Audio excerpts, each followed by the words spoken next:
A pull-down screen and a projection room allow presentation of commercial and Air Force motion pictures for entertainment or classroom instruction.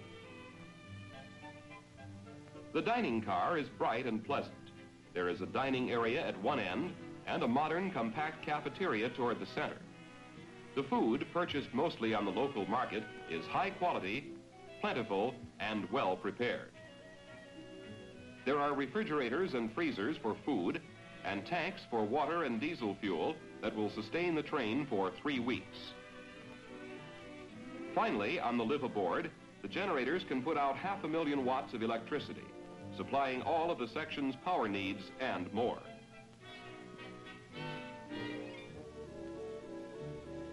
Each car in both train sections has its own heating and air conditioning units and septic tank.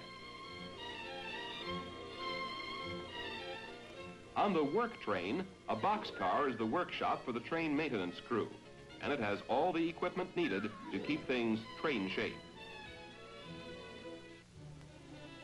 Oil and water supply tanks in the work train take up a car and a half, and half a car is the supply office.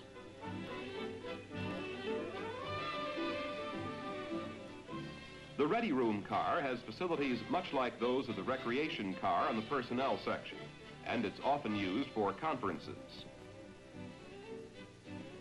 The offices of the train commander and his staff are grouped together in one car of the work train section. Up the corridor, there's more office space and a dispensary area. One medic aboard treats minor ailments and has immediate access to local hospital and doctor's facilities. Operations and communications share a car with a plotting board of the S-band radar system, which backs up the scoring or X-band radar. These radios are used to communicate directly with the incoming bombers.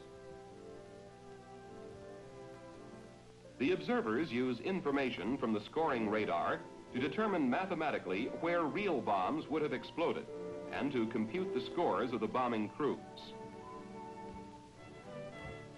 There's an enclosed corridor from the operations car into the X-band radar van, which is mounted on a flat car. In the power car, diesel generators produce better than 500,000 watts of electricity for the work train. Generators of both train sections together could supply all power needed by a city of from 1,500 to 2,000 population. One of the two vans on the next car simulates an enemy's facilities for jamming or confusing electronically the radars which are in the bombers. The jammers operate in conjunction with the S or X-band radar, which is housed in the other van on the car. There, the equipment simulates an enemy's tracking radar. Finally, the van on the first car has equipment which simulates many types of radar or electronic devices which an enemy might use to detect our aircraft and their courses. At the very front of the train is the antenna of the acquisition radar. This radar is the first to detect incoming bombers. Under train rules, scoring personnel are available 24 hours a day. Normally, the train gets ample notice from higher headquarters that a scoring mission is scheduled, but often it is given little warning. Sometimes the exact mission time is not known to the scorers. More often than not, missions begin in the early morning.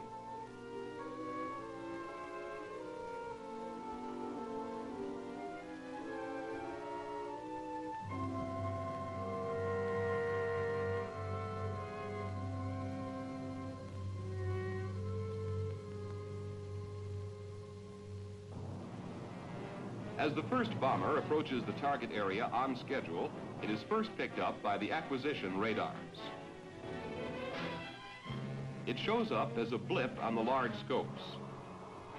Everyone is further alerted by a radio call from the aircraft. The S-band tracking radar operator sweeps the sky manually. Then he zeroes his antenna in on the aircraft. This is lock-on, and the plane is now tracked automatically, just as it might be tracked by an enemy's radar.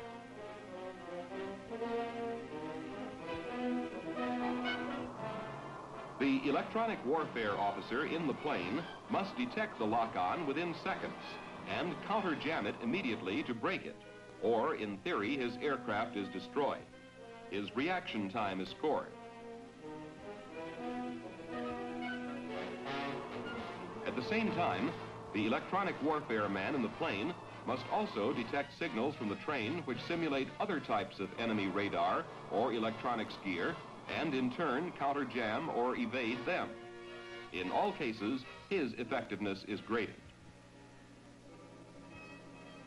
Meanwhile, the jamming equipment, which is tied into the train's S-band system, is sending out signals automatically to block the radar navigator's radar picture of the target area.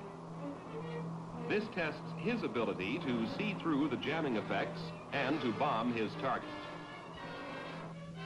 The primary scoring radar, X-band, is also locked on the bomber and is tracking it for the run. The track is duplicated on the plotting board. As the plane approaches the first target, the radar navigator starts a high-pitched tone, 20 seconds before bomb release.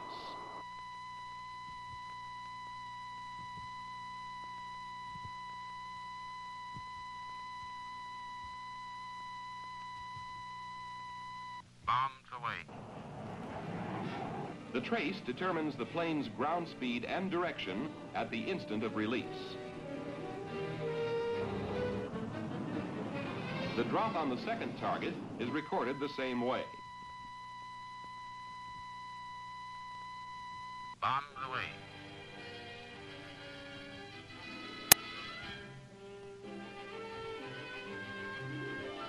In the other end of the operations car, a secondary S-band radar plotting board draws a backup trace for each run. Insurance in case the primary radar fails. The data is computed using ballistic factors by operations personnel who score the bomb run. All of the aircrew scores are compiled and prepared for transmission by teletype and mail to the headquarters concerned. Bombers can be scored at 8-minute intervals across an RBS Express. Scoring periods may last from 8 to 20 hours. 2 RBS Express trains normally score the bombing runs of routine training missions. A third train scores the bombing runs of Operational Readiness Inspection Test missions, ORITs. This test results when SAC inspectors surprise a base and make their ready crews show what they can do on short notice. This third train also scores runs of evaluation missions called Bar None. They are similar to the ORIT missions, but the scoring is spread over 2 days and involves more aircraft. The men who serve aboard the RBS Expresses are among the best in the Air Force. Their devotion to duty, their versatility, and their professional competence all contribute to effective teamwork and to better understanding between military men and the civilian populace. The RBS Expresses are among the U.S. Air Force's best peacetime tools for evaluating the on-target skills of its bomber crews.